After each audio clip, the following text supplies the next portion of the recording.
Hello, Dr. James Bogash, expert in health and longevity, and today we're going to talk about many people's favorite treat, snack, whatever we want to call it, and that is chocolate.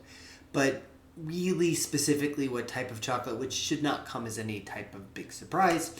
Before we go into this though, make sure you like this video, share it with somebody who you think needs information, and subscribe to the channel.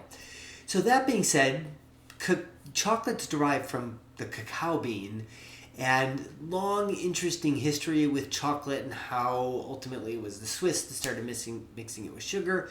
But the cacao is actually quite the bitter, has a bitter taste to it, and but it packs quite a wallop for being high in polyphenols, which are protective compounds for everything. I mean, our blood vessels are in that by protecting your blood vessels, you're protecting your risk of all kinds of things. On the list happens to be diabetes, which we're going to talk about in this particular study. But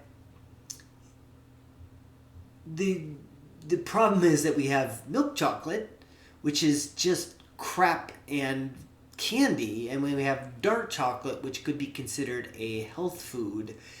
And unfortunately, a lot of the studies have kind of mixed them together, which is just disturbing because anybody who knows anything about health would never put those two in the same category as far as health promoting benefits.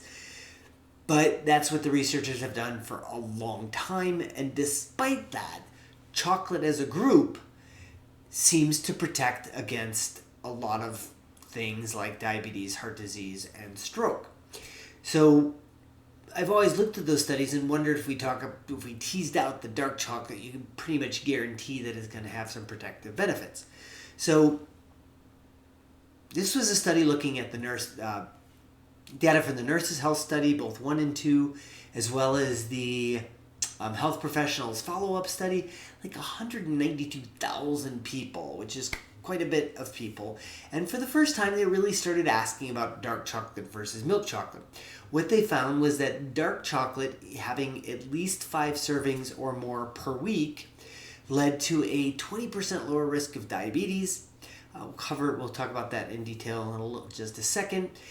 Milk chocolate, not only did it not have an impact on diabetes, but it actually contributed to weight gain. That shouldn't come as a big surprise, right? Milk chocolate is just candy, and we should not really be eating it on a regular basis.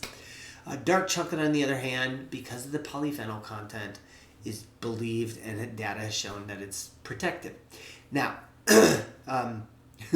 researchers did say that the data has been controversial over the years, but again, sometimes researchers seem completely disconnected from what we know when it comes to nutrition and health.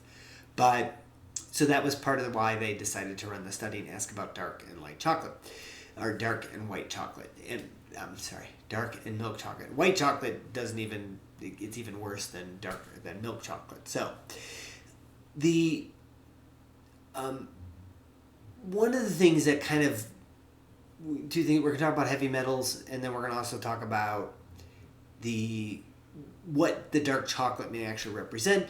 And they found that people who had higher dark chocolate intakes actually had an overall higher diet quality, and milk chocolate was the opposite. People who had more milk chocolate had lower dietary quality.